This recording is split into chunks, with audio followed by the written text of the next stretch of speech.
This is the third installment of Put the Past Behind You. There is no fourth one. And this is cutting it close to home. And I know that I'm not alone. I know that we, one way or another, we have a problem with forgiveness. Basing our life and living our life on unforgiveness. Basing our decision on unforgiveness. And I would like to bring, that's why I love the Bible, I would like to bring the Bible as a focus and try to concentrate on one person who model as much as humanly possible forgiveness and unforgiveness also. And who is better to talk about than David?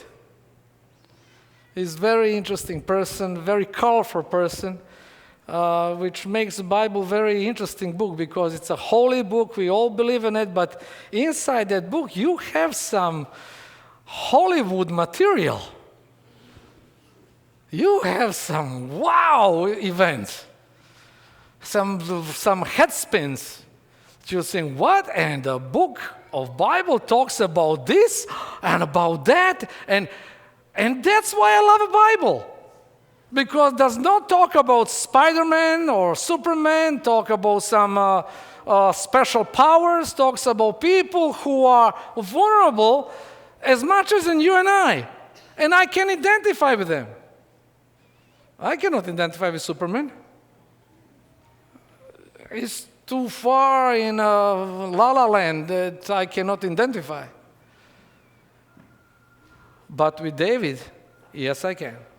And I want to bring David to you in such a manner that will be beneficial to you and I. This particular morning,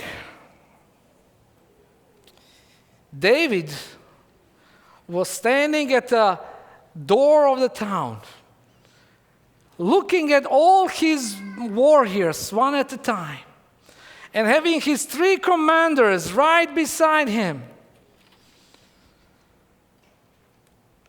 And it's giving them command. Giving them command. Please, listen to David and the voice that coming from him. Listen, just try to imagine a tone that comes from him. It's very interesting. Very interesting. His 3 commanders are there: Joab, Abishai, and Ittai. They are commanders in their own manner, powerful warriors. And David have them there, and loud as I can speak with you, he tells them very gripping words. Be gentle with the young man Absalom for my sake. When you see Absalom on a battlefield, please, for my sake, extend him a grace. Because I was not there to give him a grace when time was needed. Please, for my sake, give him grace. Then what happened prior to this moment? What happened for him to have these gripping moments, words? Not only that, every soldier that passed him, he heard. Look at the next verse. And all the troops heard the king giving order concerning Absalom to each of his commanders. They heard painful words. Then what on earth happened for David to act this way?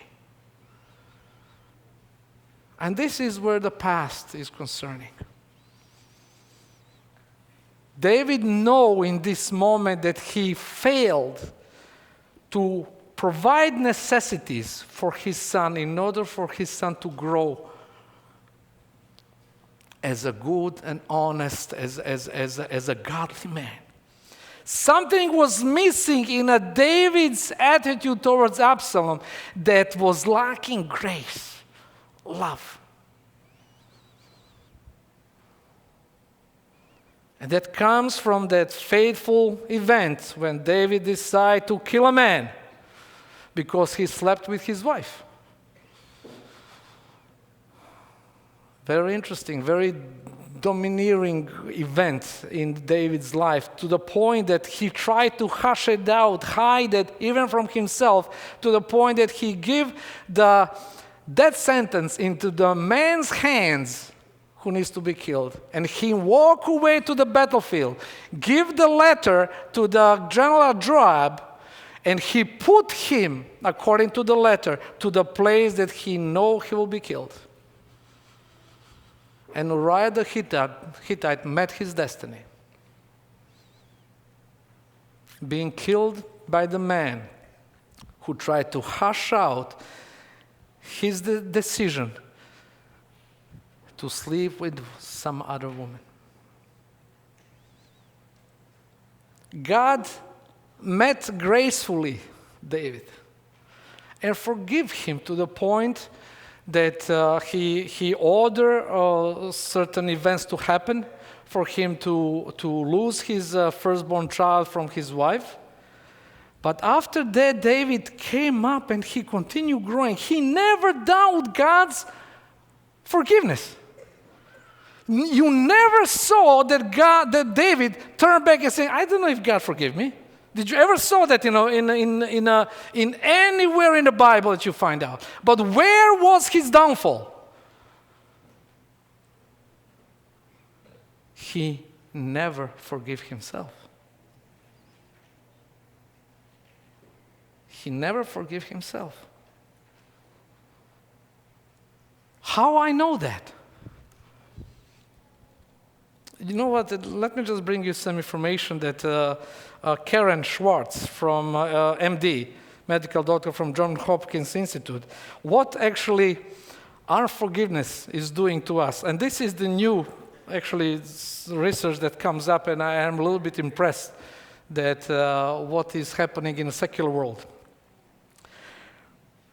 She said chronic anger, because part of the unforgiveness is a constant chronic anger, puts you into the flight and fight mode, which results in a numerous changes in a heart rate, blood pressure, and immune response. Those changes then increase the risk of depression, heart disease, diabetes. That was new for me. Diabetes, among other conditions. Forgiveness, however, calms stress levels, leading to improved health. Hello? Wow. Look at what forgiveness is doing.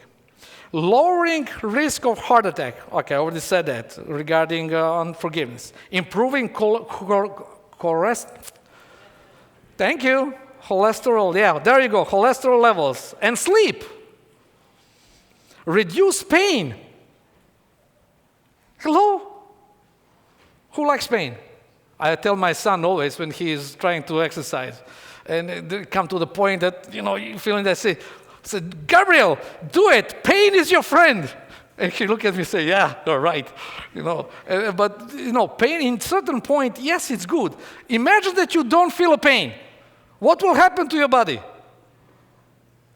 Pain is your friend because it's telling you that something is wrong. Am I right?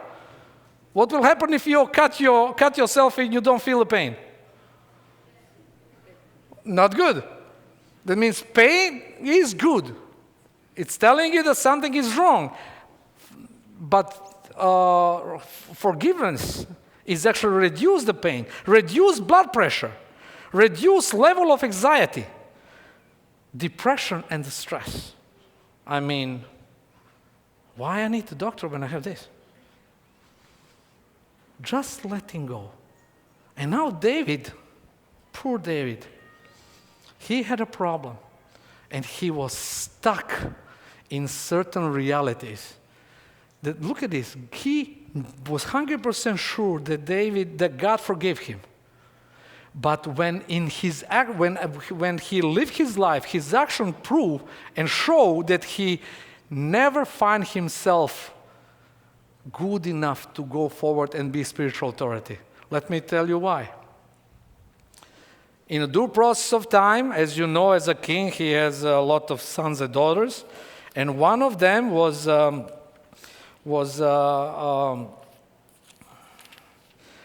Ammon. Ammon was a son, and also he has a half brother and half sister, Tamar. Tamar was the same sister of the Absalom. And Ammon, according to the Bible story, is stating that he madly loved Tamar. Madly loved Tamar. And he find a way to somehow nudge his father to ask her, because he was feeling sick, or he pretended to be sick, for her to serve him.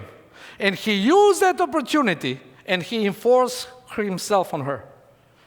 Look at those gripping words of Tamar before that.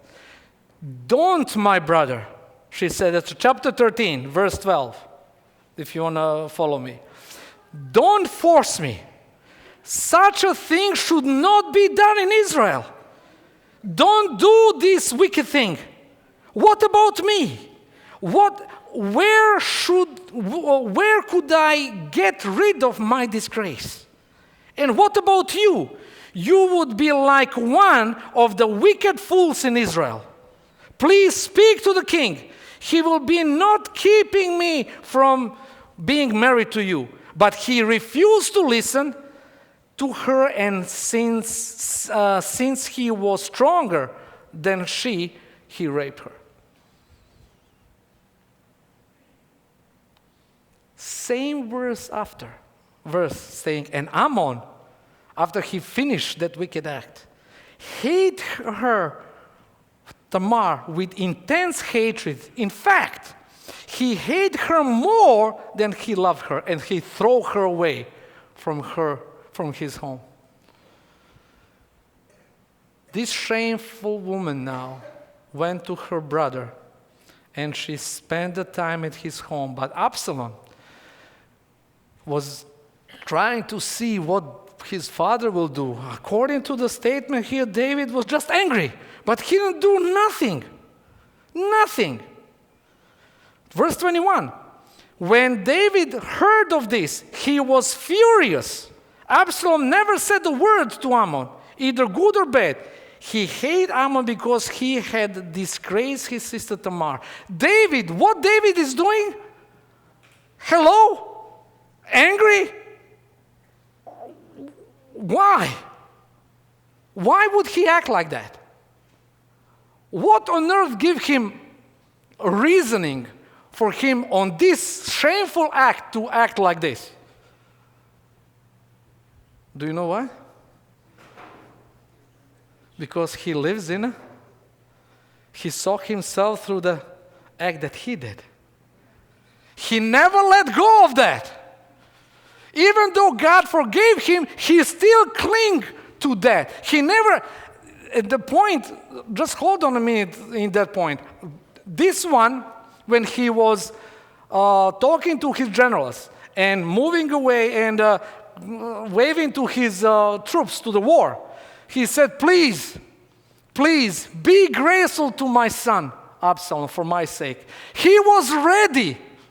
He was ready to talk. He was ready to visit and reflect on the past and remember it. He was ready to come and talk.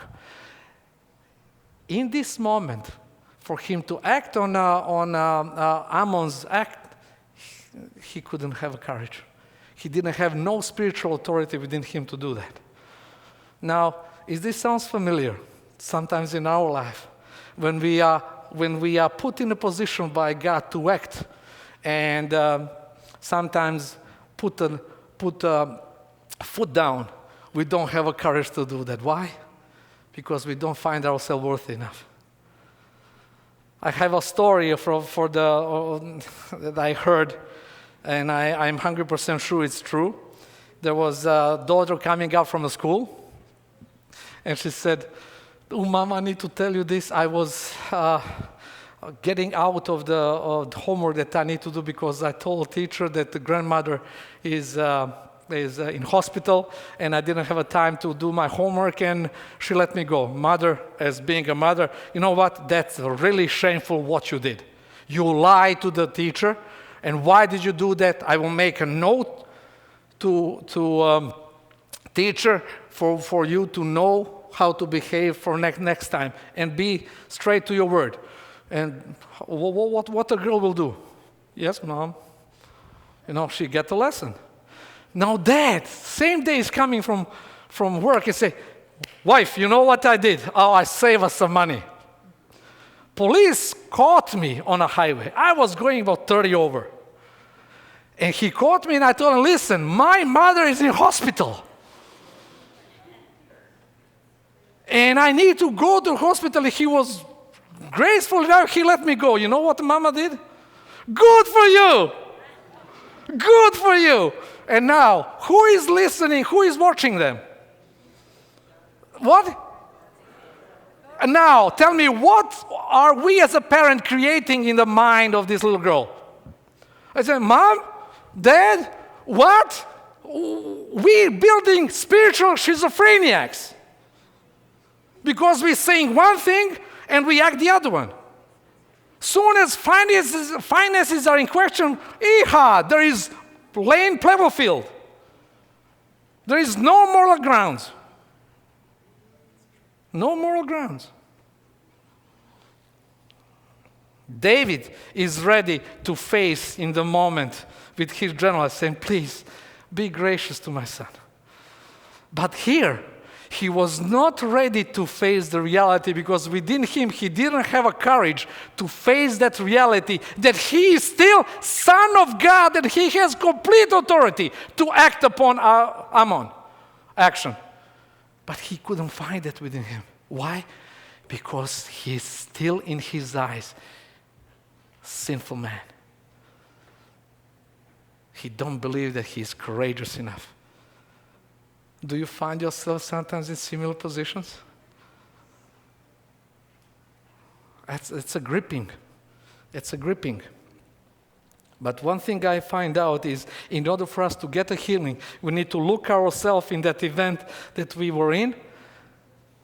Try to dissect that, to be there, to realize, be honest with my feelings. If I'm raped, how did I feel about that? What I'm gaining from, sir, bring that to God. Be there, be reflective over situation and recognize there is certain things that we cannot change no more. We just need to accept. David, he had a hard time doing that. David also remember.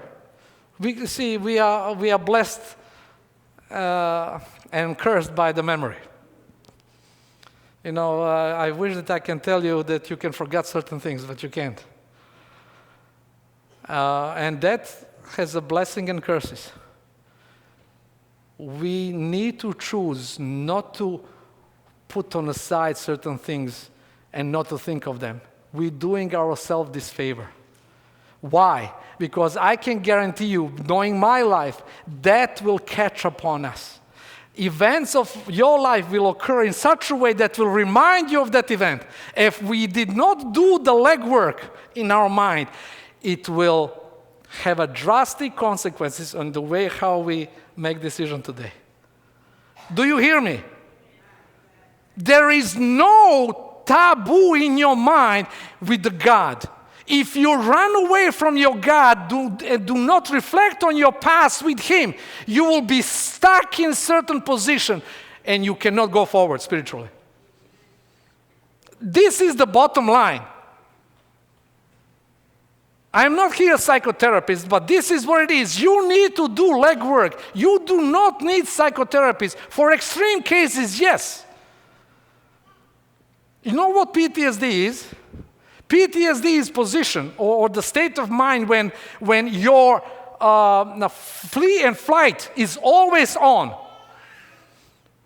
You see what I mean? It's always on. That means you are constantly reactive. There is no moment in your life that you're not, Oh, why she said that? Oh, why he's saying that? That's PTSD. Why? Because you don't know how to switch on, and you are turned on that hormones that give you up. You're constantly there, and now you don't know how to switch it off. You don't know how to switch it off, and that's PTSD. Now, I'm not talking about big natural catastrophes. Can be simple, your parents neglect you. Can be simple that you were bullied, and you never did that mind legwork within you. David was ready to do that. Say, please, I'm ready to talk to my son. Is he late? Let's see. Because of his inactivity, his son Absalom was planning 2 years later, look at this, 2 years later, to get revenge for his sister. And he orchestrated events to the point that he had all the king's sons, and he found a way and he killed Ammon. He didn't wait to hear what David will do. He just fled into his mother's country. David didn't say the R or A or B or C about that. He was just missing Absalom. But he didn't do nothing about that. He didn't actually come to, at least spend the letter to say, listen, what is going, tell me in your heart. Talk, I want to talk to you. He didn't even do that. He never, and this is the point of if you want to forgive, you need to empathize with the person that you have a problem with, even with yourself. If my wife, for example, it's a bad example, but I'll use it. If my wife is let's say, raised in an alcoholic family, and constantly alcohol is there, and there is a party and I'm using a little bit more wine than usual, and she's reacting now and saying, Jake, what are you doing? Now, why she's acting the way how she's acting? Because of her experience with her family. Now, if I'm not empathizing with where she's coming from, I can say, oh, quiet, it's my time, I want to drink. What did I do now? I am not understanding why she's doing the way how she's acting. And that's the point for us being empathetic. David did not even find the time to be there. Joab, his general, finding a way through very crafty a way to bring Absalom home. But guess what happened? Let me read where the Absalom, what happened with Absalom. After Absalom fled and went to Geshur and stayed there 3 years, and the spirit of the king longed to go to Absalom, for he was consulted concerning Amnon's death. But he didn't do anything about that. Now, after this, Absalom is at home. David said to General Joab, okay, bring him in. And listen what happened here. Verse 23 in chapter 14. Then Joab went to Geshur and brought Absalom back to Jerusalem. But the king said, he must go to his own house. He must not see my face. What? He cannot see my face. So Absalom went to his own house and did not see father's face. Why? Forgiveness can only occur if there is communication. David, even in this moment, was not ready. Even he was aching for Absalom. He was not ready to face Absalom, because he was not ready still to forgive himself deeply. Now, let me tell you, what does this mean? I am not forgiving because that's my rule and regulation from being a religious person. I see, I'm Seventh-day Adventist and I'm taught to do that. And you know what? Maybe that can help to a certain point. But it's not deep concern for the well-being of myself, of the person, and the other party. No deep concern is this. When I know and accept that my nature is faulty, and I can do nothing about that. Scientific proof and study shows that people who are approaching to the relationship in a context of, hey, no one is perfect, let's go forward, they are much better to establish a relationship that they spoiled in the past. But those who just do that because of politeness sake, the relationship becomes even worse, according to the Johns Hopkins Institute. Forgiving deeply means it's intentional decision. My decision is not fluke, accident. Oh, I forgive you. So, Brother Ulysses, I forgive you, Brother Ulysses. I forgive you. I need to zero you in because I know you a little bit more than anyone else. I forgive you, Brother Ulysses. And that's it. I'm not doing anything to establish that. I'm still grumbling, no, Ulysses. Yeah, sometimes, yes, his children, he's calling him grandchildren, calling him useless. And I'm trying to be very mad, trying to even be very, to put him down in my mind. I did not forgive. Deeply forgiving means I intentionally make decision not to bring that into his face and to my knowledge. I intentionally making effort to come to Brother Ulysses and reestablishing. That requires intentionality. Now, let me tell you what happened to me. When I was in Yugoslavian church, before I became a pastor, I was responsible for AY in afternoon, and I was talking about, I forget about what. But there was a nice man, he is now a businessman, one of the very successful young men, 4 children, beautiful man, but he's very serious, really business face. I think that some of you know him. But when he smiles, which is very rare, it's like angel singing. And in my sermon, I said, listen, you see our brother so-and-so, where he is very serious, but when he smiles, it's angel singing. Everyone was laughing here but he didn't take that lightly. He really was offended by that. Very much so. And he didn't came to me. He really didn't came to me. I can talk to you about him because I will tell you why. Yeah. And his wife came to me and said, listen you, what you did was wrong. And my husband is feeling very hurt. I'm really sorry. I really didn't know. You know what? Before I actually came again to preach, I came to him and said, listen, I obviously did something that was not my attention to hurt you. I apologize. Please forgive me. Guess what? We are better friends now than before. We visit one another. We do camping sometimes together, having vacations together. But that's what it takes. It takes intentionality. If I'm not acting to what I know, what is the purpose of knowledge? Especially when forgiveness is in question. Come on, guys, this is not a high theology here. Or I am acting upon what I know and make myself free spiritually and emotionally. God can use me.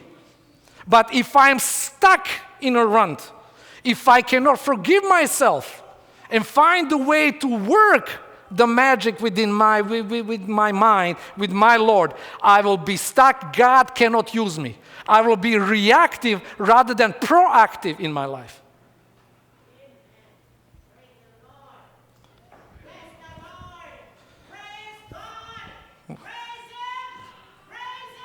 Well, amen to that, sister. Well, let's go forward. I see this kind of event. Just hold me for a moment. Give me a minute, and we'll bring myself back. You know, I was, when I came, just for you to know where I'm coming from, when I came here in Canada, I know only Caucasian. You know, and they're very stuck-up people, you know. When I come to the service, they're very, you know, and I love that, at least from my country. And I was asked to preach in a church that is more colorful. My first time to do that. And I start preaching. I was into it. Preach, brother. Nail it on the other side. Fix it. But guess what? I love that. I love that kind of. It takes me a time to do that. It means right now it's just a reminder of those experiences. And by the way, that was in the United States. Okay. Absalom did not see a father's face for 2 years. He was in Jerusalem. He was in a father's home, father's city, city of peace. And he was there, did not see father's face. Verse 28, Absalom lived 2 years in Jerusalem without seeing king's face. And you know what he did? He was asking twice through General Joab, please, I want to have audience with my father. Guess what? 2 times denied. And do you know what he did? Now, you will be surprised. Are you ready for this? Maybe you already know that. Verse 30. Then he said to let me read verse 29. Then Absalom sent for Joab in order to send him to the king, but Joab refused to come to him. So he sent a second time. He was refused again. Then he said to the servants, look, Joab's fields is next to mine, and he has barely there. Go and set them on fire. Are you surprised? No, are you surprised of what Absalom did? I am not. I am not. Do you know why I'm not surprised? Because the natural tendencies of the human being, the core basic need is to be accepted, to be loved, to be recognized. Now, he's 2 years waiting for see father's face, and guess what? Denied, ignored. How would you behave? As a child, as a children, you know what we are doing? We don't know how to express our feelings as a children. But we know how to very well act upon them. Am I right? Absalom exactly did that. And you see the children who are acting in a certain way, you will find that that's exactly what they are doing in order to draw attention. Oh, God knows that I did stupid things as a child because I want to tell people around me that I am not different. In order to be loved, to be accepted. And Absalom put the fire.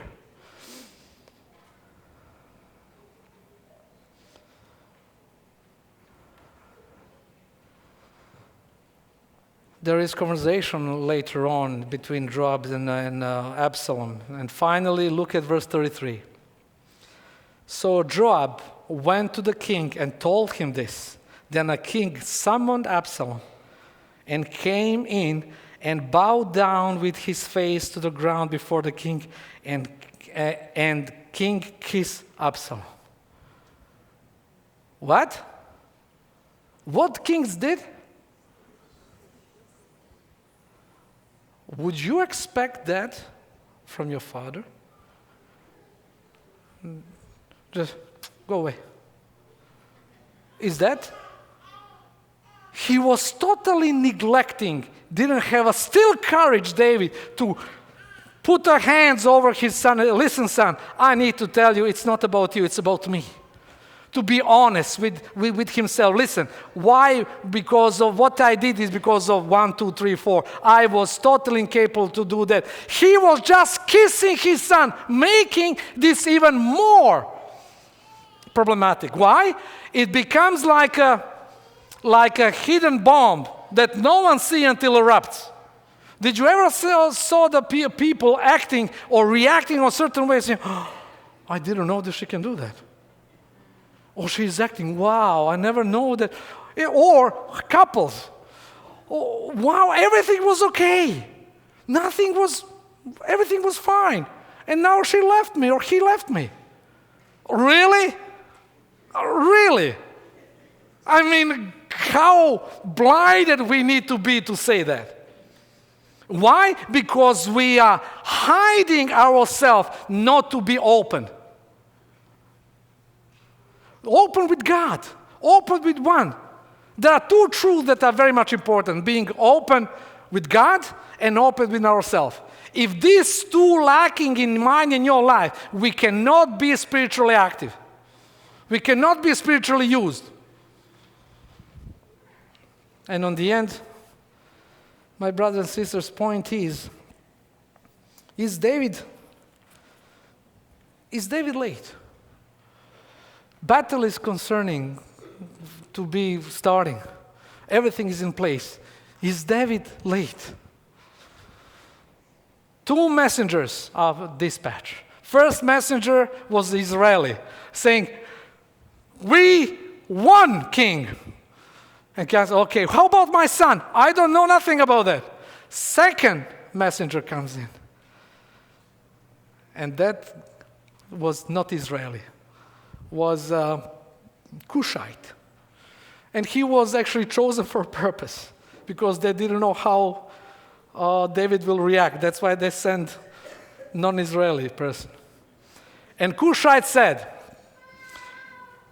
may the enemies of my Lord the king and all who rise to harm him be like that young man. How would you react? Now listen to these gripping words. Listen to the pain that comes from the person who don't know how to face the reality head on. The king was shaken. He went up to the room over the gateway and wept. As he wept, he said, "O my son Absalom, if only I had died instead of you, O Absalom, my son Absalom." For David, this relationship is over. He can do nothing about that. Because he was totally incapable of meeting reality and meeting needs of his son. I'm just wondering, are we late in our life? What kind of relationship you are dealing with today? And that is all the thing is, my dear brothers and sisters and friends, because the relationship is all that we have. Is our relationship with God, and our relationship with our families, my wife, my children. Everything, being honest, being bold is what you have. Are you late?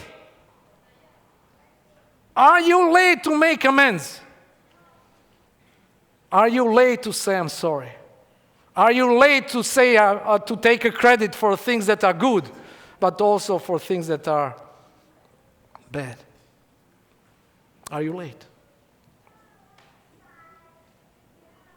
Oh, my son Absalom, if only I had died instead of you. Oh, Absalom, my son Absalom. Amen.